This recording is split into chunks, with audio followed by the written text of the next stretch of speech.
साधना, ज्ञान, ये दो चीज़ें तो मैंने आपको बता दी कि एक संतुलित जीवन जीने के लिए जहाँ पे जो दुख है वो हमारे नियंत्रण में रहे, उसके लिए साधना और ज्ञान। कौन सा ज्ञान? आत्मज्ञान। आत्मज्ञान में सिर्फ यही नहीं कि मैं कॉन्शियसनेस हूं और वो कॉन्शियसनेस सोर्स ऑफ क्रिएशन है। ज्ञान में मन में चलती हुई जो गतिविधियां हैं वो भी ध्यान में रख के उनका ज्ञान भी होना ज़रूरी है कि आपका माइंड कैसे काम कर रहा है। माइंड में बुद्धि का डिपार्टमेंट कौन सा है, क्या आपको उसका प्रत्यक्ष है? मन का डिपार्टमेंट कौन सा है, क्या आपको उसका प्रत्यक्ष है? बेसिक ऑब्जर्वेशन होती रहनी चाहिए माइंड को लेके। तो कई लोग सोचते हैं ज्ञान का मतलब ये होता है कि बस भगवत गीता पढ़ते रहो और ज्ञान लेते रहो, चाहे भगवत हो, चाहे कोई भी गीता हो, कोई भी वेदांत हो, अद्वैत हो, कुछ भी हो। लेकिन that is not the only thing that will keep you happy.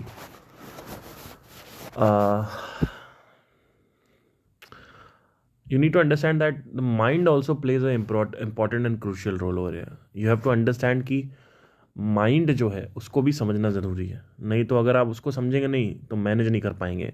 जैसे कि अगर आप शरीर को समझते हैं, शरीर किस चीज़ से बना हुआ है ये आप समझ गए, लेकिन आप शरीर क्या खाना है, क्या नहीं खाना है, कौन सी कसरत करें, कितनी देर तक करें, अगर ये सब आपको नहीं पता है शरीर के बारे में कि शरीर में कौन सा खाना क्या काम हो, जैसे फॉर एग्जांपल कई लोग समोसा खाते हैं तो उनको ये नहीं पता होता है कि कितनी कैलोरीज हैं इसमें, सैचुरेटेड फैट क्या होता है, और मोनोसैचुरेटेड फैट क्या होता है, पूफा मूफा वटेवर ये सब क्या होता है, पोटेशियम क्या करता है, सोडियम क्या करता है।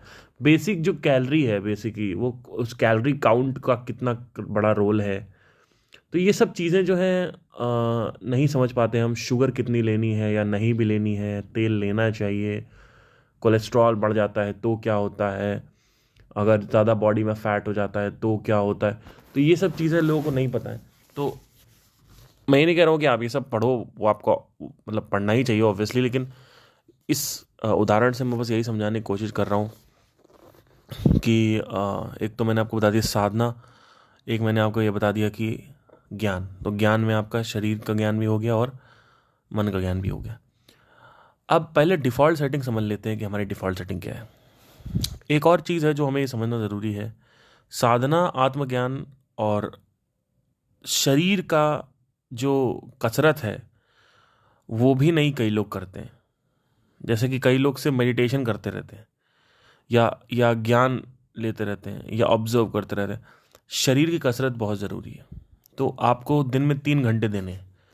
1 घंटा आपको अद्वैत पढ़ना है, पहले घंटे में मेडिटेशन करना है, दूसरे घंटे में आपको साधना करनी। साधना में बेसिकली आपका जो योगा हो गया, या फिर अगर योगा हो गया तो बहुत ही अच्छा है, अगर योगा नहीं हो पा रहा तो मिनिमम रिक्वायरमेंट जिम है, रनिंग से कुछ नहीं होगा, या फिर स्विमिंग हो गई। तो मिनिमम रिक्वायरमेंट आपकी जिम होनी चाहिए, जिसमें मैं रखता नहीं उसको, क्योंकि जिम जो है वो स्टिफनेस प्रोड्यूस करता है मसल्स में। तो योगा कंबाइंड विद स्ट्रेंथनिंग जो है एक अच्छा ऑप्शन है। बट जहाँ तक मैं करता हूँ, मैं योगा स्ट्रेचिंग के लिए यूज़ करता हूँ और जिम जो है वो स्ट्रेंथनिंग के लिए यूज़ करता हूँ। बट अभी रिसेंटली कुछ सालों से, 1-2 साल से मैं सिर्फ जिम कर रहा हूँ और मेरा जो योगा है वो रुका हुआ है, और उसके जो परिणाम है वो मुझे खुद दिख रहे हैं कि मैं कितना गलत जा रहा हूँ। 28-29 आयु के बाद आपका जो शरीर में अकड़न आना चालू हो जाती है अच्छी खासी, मतलब वैसे तो ग्रेजुअली 20 के बाद से आने लगती है, पर सिग्निफिकेंट आपको लगने लगेगा कसरत का 28-29-30 के बीच में। ये आपको समझना पड़ेगा। तो क्या हुआ उसको लेके मैं थोड़ा सा आगे बताऊंगा। तो कई लोग हैं जो सिर्फ मेडिटेशन करते हैं और अपनी पढ़ाई लिखाई कर रहे हैं, और उसके बाद अपना थोड़ा बहुत कहीं से ज्ञान सुन लिया, पढ़ लिया, और उनको बेनिफिट दिखते भी हैं, क्योंकि हो सकता है आपकी उम्र 17 साल से 25 साल के बीच में हो, तो अभी आपको कसरत की ज़रूरत नहीं है, तो इसी वजह से आपको लगता है बेनिफिट है। पर जैसे आप 25-26 क्रॉस करोगे, आपको हल्का हल्का फील होना चालू हो जाएगा कि मेडिटेशन काम करना बंद कर रहा है, या फिर मेरे ऊपर दुख जो है वापस हावी हो रहा है। अब दुख दो प्रकार के होते हैं, ये थोड़ा सा समझना ज़रूरी है। डिफ़ॉल्ट सेटिंग हमारी जो है वो दुख दुख है। हमारी डिफ़ॉल्ट सेटिंग जो है दुख है, पर जो हमारा आत्मा है, जो चेतना है, वो तो वो तो परम आनंद है। तो डिफ़ॉल्ट सेटिंग दुख कैसे हो सकती है? क्योंकि आप शरीर और मन में हो। अगर आपको अभी हम निकाल दें, या सिर्फ और सिर्फ अनंत ध्वनि बचे, आत्मा बचे केवल, तो होगा क्या कि वहां पे सुख है, वहां पे कह सकते हैं कुछ भी नहीं है, कह सकते हैं ना वहां दुख है ना सुख है, वहां फील ही नहीं है। ये भावनात्मक चीजें जो हैं, मूड जो है, ये सब तो शरीर में आता है। तो शरीर, अभी हमें जब डिफॉल्ट सेटिंग हम समझ रहे हैं, तो हम भौतिक जगत को लेकर चलेंगे, हम स्पिरिचुअल जगत को, यानी आध्यात्मिक जगत को लेकर नहीं चलेंगे। हम पुरुष को लेकर नहीं चलेंगे, हम प्रकृति को लेकर चलेंगे, हम यिन और यांग को लेकर चलेंगे, हम सुषुम्ना को लेकर नहीं चलेंगे, हम ईडा और पिंगाला को लेकर चलेंगे। ठीक है। तो बेसिकली मैं बस ये कह रहा हूं कि दुख बाय डिफॉल्ट सेटिंग है, अगर आप शरीर और मन में हो तो। अब दुख डिफॉल्ट सेटिंग है, निरंतर आपको दिन का 1 घंटा 2 घंटा 3 घंटा देना पड़ता है, जिससे उस दिन आपको केवल सुखी हो सको आप। तो अगर आप नहीं करते हो, इसके पीछे अभ्यास नहीं करते हो, जैसे कि आप संगीत का अभ्यास करते हो, पढ़ाई का अभ्यास करते हो, जिम करते हो, वैसे आपको ये समझना पड़ता है कि आपको दुख का भी अभ्यास करना पड़ता है, सुख का अभ्यास कह सकते हैं, सुख का अभ्यास, जिससे दुख हट सके। हम ये अपेक्षा नहीं कर सकते कि हम बस बैठे रहें और हम पहाड़ों पे चले जाएं और हम लोगों से बात करें, सेंसरी स्टिमुलेशन करें और थोड़ा बहुत इधर उधर ज्ञान सुनते रहें, अभ्यास ना करें, साधना ना करें। साधना में जब मैं कहता हूँ तो ध्यान भी आ गया आपका, और साथ में आपका योग भी आ गया, या फिर बेसिक जिम आ गया। तो हमें निरंतर अभ्यास करना पड़ता है सुख का। दुख बाय डिफॉल्ट है ही है, अगर आप कुछ नहीं करोगे तो आप दुखी हो जाओगे, ये बात याद रखना हमेशा। क्योंकि जो कुछ नहीं करता है वो शारीरिक तौर पे उसके अंदर अकड़न आने लगती है, स्टिफनेस आने लगती है, तो वो एक कारण बनती है दुख का। उसके बाद आपका जो मन है, उसके अंदर जो परम रस है, जो आत्म रस है, वो भी रिलीज नहीं हो रहा है, तो वो है। दूसरी, आपकी बुद्धि जो है वो चंचल हो रही है, क्योंकि आत्मज्ञान नहीं है, माइंड की अंडरस्टैंडिंग नहीं है, तो बुद्धि का भी प्रॉब्लम है। तो बुद्धि प्रॉब्लम कर रही है, मन प्रॉब्लम कर रहा है, इंद्रियों की तरफ ज़्यादा आपका खिंचाव हो जाएगा, क्योंकि ऑब्वियसली रस तो चाहिए ही चाहिए। ये मैं पहले भी क्लियर कर चुका हूँ कि अगर आप अपने आप को रस नहीं देते हो, तो माइंड आपसे ऐसी ऐसी चीज़ें करवाने लगेगा, आप कहोगे ये मैं क्या कर रहा हूँ, है ना। इसी वजह से एक्स्ट्रा मैरिटल अफेयर बढ़ते जा रहे हैं आजकल। जो अलग अलग शरीरों का जो भोग है, उसको करने की जो लालसा है, वो बढ़ती जा रही है, बिकॉज माइंड डिफरेंशिएशन की तरफ भागता है कि मुझे कुछ डिफरेंट चाहिए। वो इसीलिए चाहिए क्योंकि आपका मन में ऑलरेडी कुछ रस नहीं है, तो वो रस निकालने की कोशिश कर रहा होता है। क्योंकि आपकी पत्नी में आपको रस मिलना बंद हो जाएगा 1 साल बाद, शारीरिक जो होता है, तो अब आदमी उसमें जाता है। पर अगर रस अंदर से रिलीज्ड है, तो पत्नी के साथ आप रहोगे और उसके साथ आप इंटरकोर्स या सेक्सुअल जो है एप्लीकेशन करोगे, या फिजिकल इंटीमेसी बनाओगे, लेकिन अब आपका शरीर फड़फड़ाएगा नहीं, आपका मन फड़फड़ाएगा नहीं कि भाई मुझे कुछ अलग चाहिए, क्योंकि एक रस जो है परम रस वो ऑलरेडी अंदर है। अब आप शारीरिक जरूरतों के लिए करो या चाहे ना करो, ऑप्शन आ जाता है आपके पास। आप चाहो तो आजीवन ब्रह्मचारी रहो, क्योंकि परम रस जो है वो रिलीज हो चुका है। परम रस रिलीज हो गया तो अब तुम कुछ भी करो, शादी करो चाहे ना करो, दुनिया को त्याग दो, उससे कोई मतलब नहीं है। थोड़े मैं बड़ी बात कर रहा हूं, क्योंकि दुनिया को त्यागना इतना आसान नहीं, उसके लिए ज्ञान बहुत चाहिए, but yes it is possible. एक पॉइंट के बाद जाके आप देखते हो ये चीज़ आने लगती है आपके अंदर। तो एक तो ये हो गया। तो बाय डिफ़ॉल्ट हम सब दुखी हैं, बाय डिफ़ॉल्ट हम सब के अंदर अगर हम अभ्यास नहीं करते निरंतर तो हमारे अंदर जो सुख है उसकी जो अनुभूति है वो ख़त्म हो जाती है। और आज का जो टॉपिक ये है कि साधना हमने करवा ली, साधना कैसे करनी है, मेडिटेशन करना है, आप विपासना करना चाहें विपासना करें, आप अनंत ध्वनि करना चाहें अनंत ध्वनि करें, आप आंखों के बीच में ध्यान लगा के करना चाहें, जो आपका मन है वो करें, है ना, एक करते रहें, जिससे एक पॉइंट पे जाके आपका जो रस है वो रिलीज होने लगेगा। और ये जो 9 प्रकार के रस बोले गए, हास्य रस, ईर्ष्या रस और उत्साह का रस, एक्साइटमेंट का रस, श्रृंगार रस, ये 9 प्रकार के रस बोले जाते हैं इंडियन क्लासिकल में, स्पेशली डांस में ये आपको सिखाया जाता है। 9 प्रकार के रस होते हैं। रस क्यों बोला गया, कभी किसी ने सोचा इसको? Why do we call it ras? मतलब हास्य रस का क्या मतलब है? क्या मुंह से क्या पानी निकल जाएगा? तो थोड़ा सा सोचने की कोशिश करना कभी इसको। Every single thing you do is associated with a chemical. You go and take a bath, dopamine. You do gym, endorphin. Now, let us come to this one fundamental observation which I have done in quite 2 years.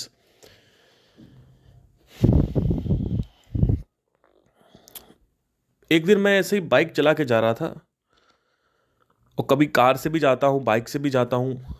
मैंने एक चीज़ note करना चालू किया।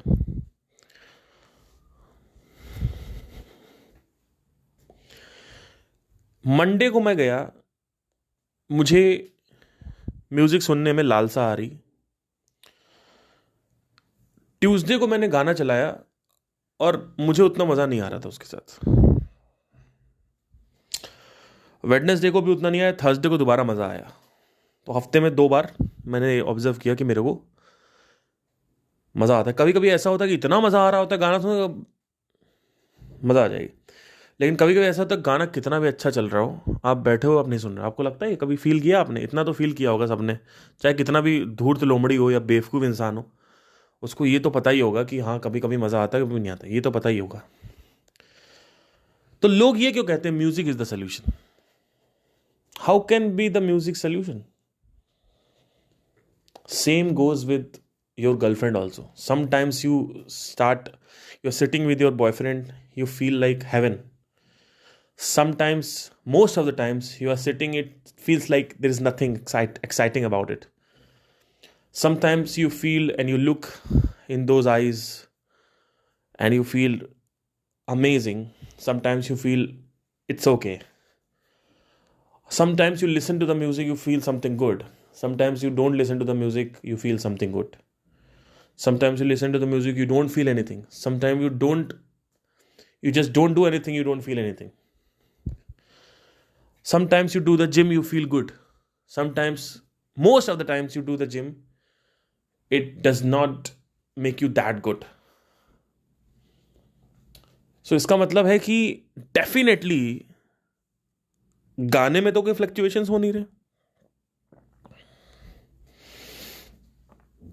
भाई car में गाना वही चल रहा है, यूं ही चला चल रहा है, यूं ही चल रहा है, गाना वहीं चल रहा है। भाई गाने में तो ऐसा नहीं है कि भैया गाने में कुछ वॉल्यूम कम हो गया हो या ऊपर नीचे हो, गाना तो सेम है ना। इतना एग्री करोगे कि नहीं करोगे? तो ये क्यों कहते हो कि मौसीकी करनी है, म्यूजिक करना है, music is the solution? How can you say this when it is not working most of the time? It is not working.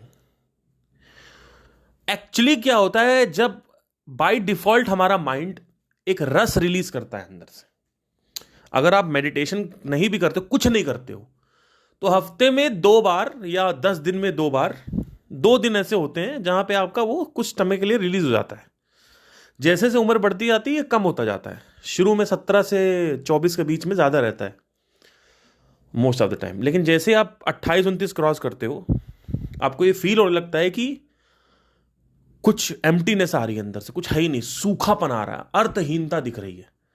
17 से 25 के बीच में सब कुछ अर्थ में दिख रहा था, सब कुछ मीनिंगफुल लग रहा था, अर्थकारी लग रहा था। लेकिन 17 से 24 के बाद अर्थहीनता बढ़ती जाती है, संसार का अर्थ नहीं दिखता, मीनिंगलेस लाइफ लगने लगती है। उसका सबसे बड़ा रीजन यह है कि आप कार में बैठे हुए हो, आपको मौशिकी जिसकी अच्छी लग रही है, जिस दिन आपको म्यूजिक अच्छा लग रहा है उस दिन रस है, जिस दिन म्यूजिक नहीं अच्छा लग रहा है उस दिन रस नहीं है। तो अल्टीमेटली अगर रस है तो सब संसार अच्छा लगता है, और रस नहीं है तो संसार अच्छा नहीं लगता। मैं उस दिन ओशो को सुन रहा था, ओशो ने कहा कि अगर आपके अंदर रस, तो नहीं बोला, उन्होंने बोला कि अगर आप अंदर से भीतर से खुश हैं तो आपको संसार और अच्छा उसमें लगता है, संसार और अच्छा प्रतीत होता है, और मजा आता है संसार में। इतना मजा आता है जितना किसी मिलियनर को नहीं आ रहा होगा। लेकिन अंदर से आप अगर खुश नहीं है ना, तो बाहर कुछ भी कर लो नहीं होता। वो खुशी का मतलब क्या है? वो रस है और कुछ नहीं है। कई मोटिवेशनल स्पीकर्स, स्पिरिचुअल स्पीकर्स ने ये बोला कि नॉलेज से माइंड को कंट्रोल करो, जो कि एक ट्रैप है। मैं करके दिख चुका हूं। नॉलेज माइंड नहीं मांगता, माइंड को नॉलेज से मतलब ही नहीं है। नहीं तो नॉलेज तो आज जितने भी ये जो मंदिर में ये जो व्याख्या करते हैं भगवत गीता की, इनसे ज़्यादा ज्ञान किसी के पास नहीं है। ये जानते हैं अंदर से कि हम कौन है, सब कुछ है, लेकिन उसके बाद भी वो कहीं ना कहीं पैसे के लिए पगलाए हुए हैं, लालच भरा हुआ है अंदर से। ये लालच बढ़ क्यों जाता है? इसी वजह से, क्योंकि आदमी को भ्रम होता है, आदमी के अंदर माया होती है कि भाई लालच, ये पैसा आ जाए इतना तो जिंदगी सेट है। तो वो रस की तलाश ही कर रहा है। बाहर भी आदमी रस की तलाश कर रहा है, अंदर भी आदमी रस की तलाश कर रहा है। दोनों ही, योगी और भोगी, जो भोग रहा है वो भी रस की तलाश में है, और जो योग कर रहा है वो भी रस की तलाश में है। अल्टीमेटली इज ऑल अबाउट रस। बट लेट्स से कि if you are doing 3 hours of meditation and there is certain amount of रस एवरी डे, है ना, 4 hours of meditation, 2 hours of meditation. Some of the people commented कि भैया हम 3 घंटे meditation करते हैं। That is okay, it's a good thing कि you are doing it. But हमेशा हर चीज़ शास्त्रों में कुछ लिखा गया है कि किसी भी चीज़ की अति जो है वो अच्छी नहीं होती। तो हमेशा ध्यान में रखिए कि 1-1.5-2 घंटा आप करिए। ज़्यादा आप बढ़ाओगे प्राण को तो आपके कॉन्सिक्वेंसेस आप खुद देखना चालू कर दोगे। बाकी अगर नहीं दिख रहा तो अल्टीमेटली आपकी चॉइस है। तो मैं बस ये कहना चाहता हूँ, देखिए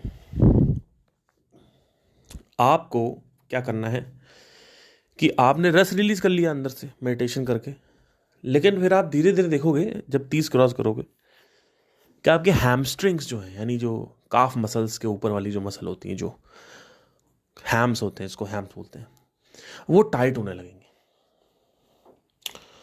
और वो जब टाइट होंगे तो लोअर बैक पेन और लोअर बैक भी टाइट होने लगेगा। सबसे पहले कूल्हा टाइट होता है आपका, कूल्हे के नीचे की जो मसल है वो टाइट होती है, उसके ऊपर कूल्हे के ऊपर की मसल टाइट होती है, तो टाइटनेस बढ़ती जाएगी। इसीलिए योगा जरूरी है। कोई शरीर पुराना हो रहा है, 17 से 24 की रेंज में कोई दिक्कत नहीं है। 17 से 24 वाले मतलब उनके लिए जिंदगी ऐसी है कि ये वही बात हो गई, कुत्ते को हड्डी खिलाना। तो आपको हड्डी खिला दी, अब हड्डी ले लेगा आपसे कुत्ता, जीवन आपसे हड्डी ले लेगा। तो 17 से 24 में बड़ी हड्डी खिलाई आपको, जीवन में बड़ा मजा आया। 25 के बाद आपको पता चलेगा धीरे धीरे 30 तक तो भैया वाट लगनी तय। 30 तक जो है, अगर आप रोज रियाज कर रहे हो, रोज अभ्यास कर रहे हो, अगर आप योगा कर रहे हो, जिम कर रहे हो, जो भी कर रहे हो, साधना कर रहे हो और ज्ञान ले रहे हो, 3 चीजें कर रहे हो तो ठीक है। नहीं तो गए भैया। शापित उम्र जो है वो 30 के बाद चालू होती है, शापित। क्योंकि अब क्या होता है कि शरीर हल्का पुराना हो जाता है, शरीर में अकड़न आना चालू हो जाती है। और अब आपकी जो प्रवृत्तियां हैं, जैसे अकड़न आई, जो भी हैबिट्स अभी तक बन रखी हैं वो हैबिट्स जो है वो स्टेबल हो जाती है, और उसके बाद 30 के बाद नई हैबिट डालना मुश्किल हो जाता है। इसीलिए कहते हैं 30 के पहले जो हैबिट डालने डाल लो, 30 के बाद हैबिट मत डालना कभी। 30 के बाद हैबिट जो है पड़ेगी नहीं, और अगर पड़ेगी तो वो उसी के पड़ेगी जो पुराने जमाने से, यानी बहुत सालों से मेडिटेशन करता आ रहा है। जैसे मुझे भी अगर नई कोई हैबिट फॉर्म करनी है तो मुझे भी आज बहुत दिक्कत होती है, लेकिन हो जाता है क्योंकि मैं पिछले मेडिटेटिव हूं। पर नॉन मेडिटेटिव के साथ ये नहीं होगा। It's next to impossible to make a habit after 30। ये स्टीव जॉब्स ने भी कहा था कहीं पढ़ के। तो ये आप समझ लीजिए। तो अब क्या होगा कि एक तो आपका हो गया साधना, एक आपका हो गया आपका ज्ञान जो हमने बात करी, लेकिन तीसरी चीज आप मिस कर रहे हैं, वो है शरीर को सेहतमंद रखना और स्वस्थ रखना और शरीर को लचीला रखना। लचीला रखना ज्यादा जरूरी है रादर देन शरीर को स्ट्रेंथन आउट करना। आप मसल मास बढ़ा रहे हो which is leading to stiffness, and the stiffness is not required. After 30 you will feel you want more and more of stiff लचीलापन, क्योंकि फ्लेक्सिबिलिटी मेडिटेशन का पॉइजन है, नॉन फ्लेक्सिबिलिटी सॉरी। सो flexible शरीर होना जरूरी है, नहीं तो मेडिटेशन के बाद भी कोई फर्क नहीं पड़ेगा एक पॉइंट के बाद। हाँ, पर 17 से 24 में हो तो मजे करो, कोई दिक्कत नहीं। 17 से 24 वाले पागल हो जाओ। 17 से 24 वाले जो हैं वो इस समय जेनजी जनरेशन जो है इस समय जी रही अपनी जिंदगी। वो कुत्ते को हड्डी दे रही है जीवन भी। ऐसे हमें भी हड्डी मिली, फिर हमें पता चला कि 26 के बाद क्या होता है। इनफैक्ट 26 तो फिर भी सही था मेरा। जब मेरा ये 28 लग गया तब मुझे समझ में आया कि कुछ गड़बड़ हो रही है इसमें, क्योंकि शरीर पुराना होता है।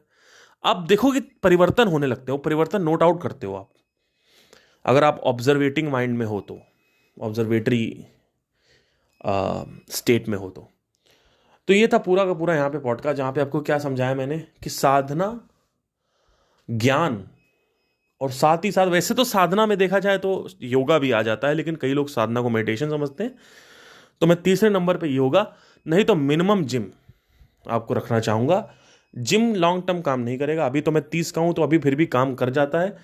अब देखते हैं नेक्स्ट 3 से 4 साल में मेरी क्या ऑब्जर्वेशन होती है, कि हो सकता है मैं आपसे आके ये बोलूँ कि जिम बिल्कुल बेकार ही है, फ्लेक्सिबिलिटी बहुत ज़रूरी है। तो कई ऐसे लड़के लड़कियां हैं जो 17 से 18 से 24 के बीच में ही बहुत स्टिफ हुए पड़े हैं, उनका पूरा शरीर अकड़ गया है, क्योंकि गेमिंग की आदत लग गई है बहुत गंदी। ये जो गेमर्स है ना, गेमर्स की हालत टाइट हो रखी है इस समय। मेरे घर में जो मेरा सगा भाई है उसका इतना भयंकर टाइटनेस है ऊपर से लेकर नीचे तक कि वो, मुझे तो लगता भी नहीं कि वो चलेगा लंबा। जिस हिसाब से वो काम करता, पहले तो उसको पेट में कीड़े हो गए, मैगी खाता रहता था, फिर उसका दिमाग में कीड़ा चला गया, तो उसके बाद वो सही किया, बीच में मिर्गियाँ आने लगी, सीजर्स आते थे। उसके बाद फिर इतना शैतान था वो कि उसने किसी को सुनता नहीं था, तो दोबारा फिर भी भाई खाता रहता है पूरे टाइम। अभी भी उसका है लीवर में डॉक्टर ने बोल दिया था लीवर का कि भाई लीवर इसका ख़त्म ही है, फिर भी खाता रहता है। तो घर वाले कुछ बोलते नहीं, मत बोलो मेरे को क्या। जब मेरे घर वाले नहीं मान रहे तो आप जैसे सब्सक्राइबर को मैं क्या मना लूँगा, है ना। इस दुनिया में जब मैं अपने घर में ही परिवर्तन नहीं ला पा रहा हूँ तो सब्सक्राइबर कौन है? सब्सक्राइबर तो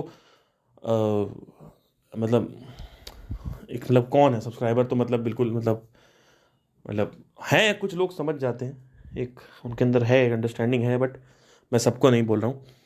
बट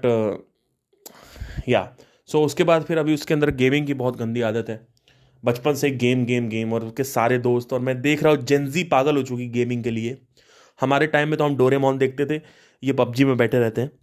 तो हमारे टाइम में बहुत अच्छा था कि हमारे टाइम में इंस्टाग्राम और रील्स नहीं आए। अभी आ रहे हैं, मैं मानता हूँ, अभी भी एक एडिक्शन है जेन वाई को। लेकिन जेनजी जो जनरेशन है वो उसने सिंचैन नहीं देखा, उसने वो बाहर नहीं घूमी, वो अपना गेम में व्यस्त रहते। PS4 लगवा रखा है, PS5 लगवा रखा, अपना खेल रहे हैं, कोई दिक्कत नहीं, मरो कोई दिक्कत नहीं। ये संसार मरने के लिए पैदा हुआ है। ये जो संसार है ये इस संसार की इतनी बुरी दुर्दशा क्यों हो रही? क्योंकि डिफॉल्ट सेटिंग जो है वो डिस्ट्रक्शन है। मैं बोलता हूं डिफॉल्ट सेटिंग दुख है, लेकिन डिफॉल्ट सेटिंग डिस्ट्रक्शन है, आपको समझना पड़ेगा। डिफॉल्ट सेटिंग ही दुख है। ये जो भौतिक प्रकृति है इसकी, ये जा ही डिस्ट्रक्शन की तरफ रहा है। Ultimate everything is boils down to destruction only. We need to understand. So that is why संसार is becoming like this. Everybody is troll. अब तो ट्रोलिंग इतनी गंदी होने लगी है कि अभी रिसेंटली मैंने एक केस पढ़ा कि एक लड़का है, मेकअप करता था, अभी दिवाली में उसने सुसाइड कर लिया। वो क्या करता था, मेकअप करके रील्स डालता था।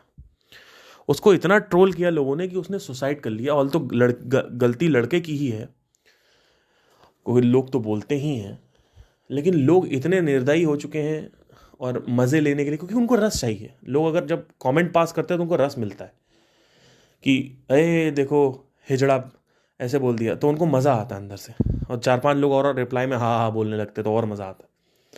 तो ये इंस्टाग्राम की जो दुनिया है, जिस हिसाब से मैं देख रहा हूँ, पिछले 1 साल पहले जो ये माइंड स्टेट थी लोगों की इंस्टाग्राम पे, यानी 2022 में अक्टूबर में, और 2023 अक्टूबर में एक पैटर्न मैंने नोट किया है कि निर्दयता यानी सेडिज्म या सेडिस्टिक नेचर यानी निर्दयता जो है, दयाहीनता, ये बढ़ती जा रही है और वो बढ़ेगी। मैंने आपसे पहले ही बोला था डिस्ट्रक्शन वाले पॉडकास्ट में कि दया खत्म हो जाएगी, क्योंकि नेचर बैलेंस आउट कर रहा है। नेचर में हर चीज संतुलित होनी चाहिए, लेकिन बहुत सारे ऐसे लोग हैं जो अच्छे लोग हैं, 90% लोग अच्छे हैं, 10% लोग खराब हैं।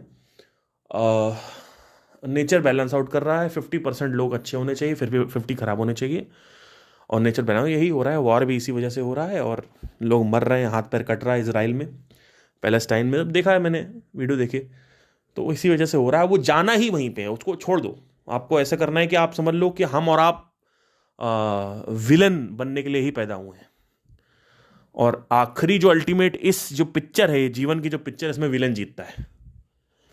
ये बाय डिफॉल्ट आप देखो तो अंधकार ही था, फिर प्रकाश पैदा हुआ, फिर जब ये प्रकाश खत्म हो जाएगा सूर्य का तो अंधकार बचेगा। तो अंधकार ही है, इसीलिए तंत्र को ऊपर रखा गया है, इसीलिए काली को पूजा जाता है।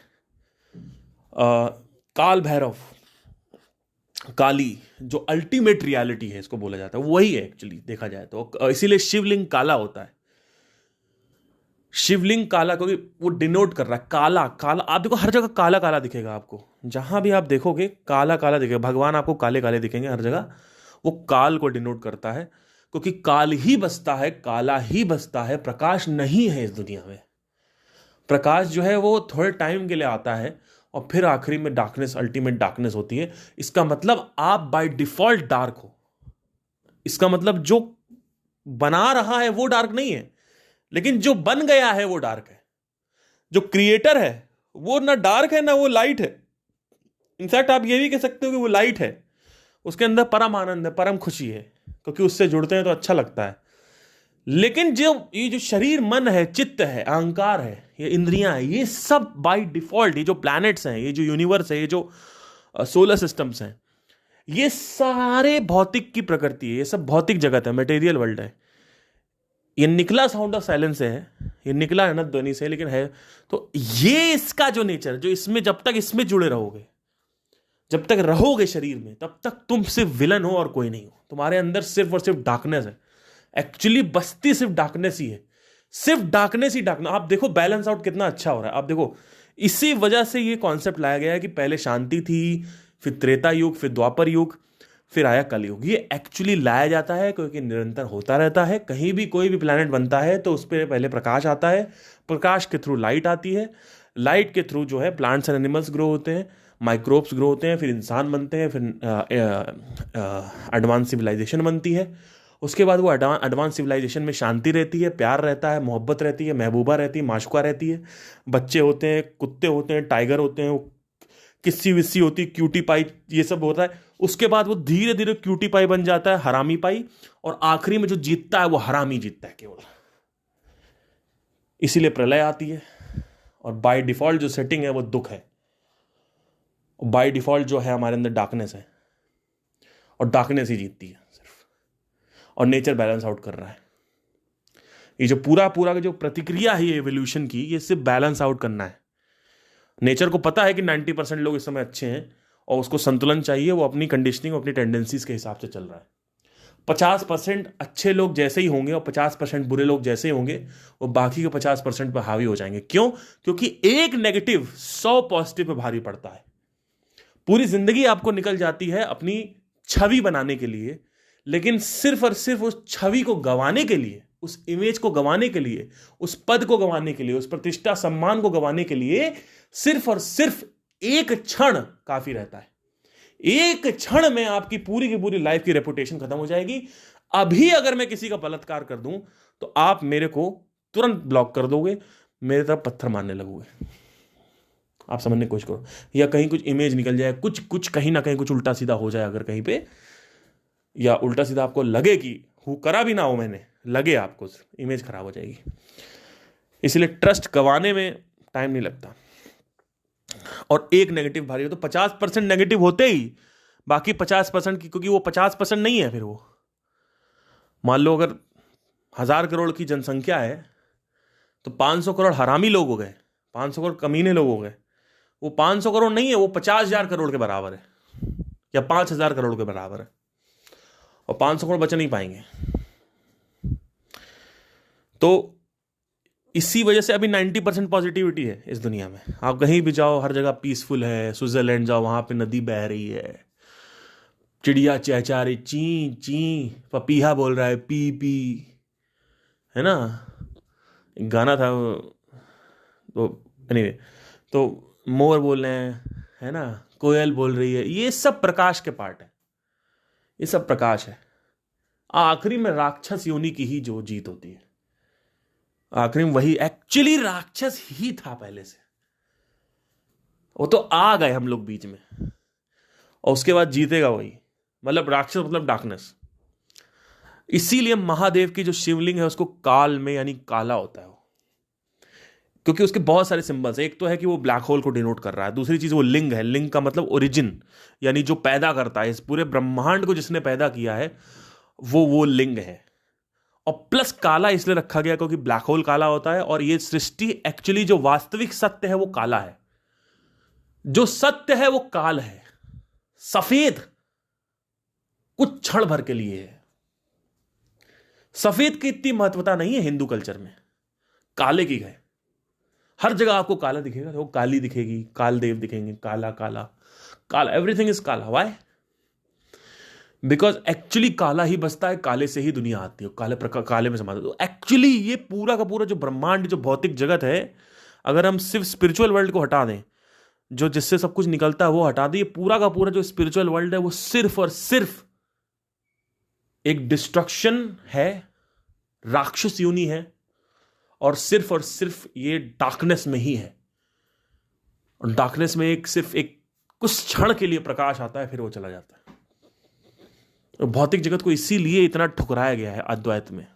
ये सब इसकी कैरेक्टरिस्टिक है भौतिक जगत की। एक पॉजिटिविटी है कि वो जो अंश है, जो भगवान है, वो हमारे अंदर है, वो हमें मिल रखा है, उसकी आस है, उससे हमें एक फीलिंग आती है, अच्छी फील होती है। लेकिन अल्टीमेटली कितना भी फील करते रहो, नेचर बैलेंस आउट कर लेगा,